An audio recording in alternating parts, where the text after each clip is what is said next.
ఇచ్చేస్తారు.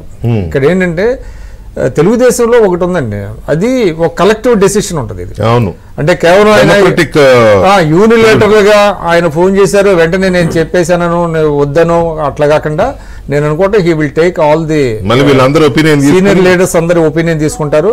బట్ మనం చూసినట్లయితే ఇది చంద్రబాబు నాయుడు గారికి 5 ఏళ్లలో చాలా అవమానపరిచారు.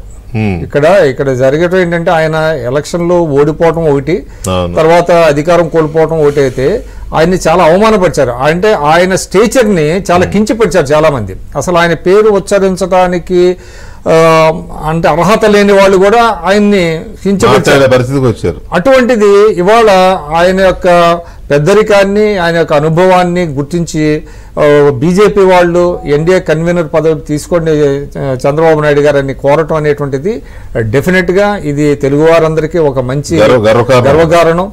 ఆయనకి కూడా ఇది ఒక అవకాశం. ఇది నేను అనుకోవటం డెఫినెట్ గా నేను అనుకోవటం ఆయన మిగతా పార్టీ లీడర్లందరి యొక్క సలహాలు సూచనలతో ఆయన తీసుకుంటారని నేను అనుకుంటున్నాను. ఆయన తీసుకుంటే కనుక రాష్ట్రానికి చాలా మేలు జరుగుతుంది.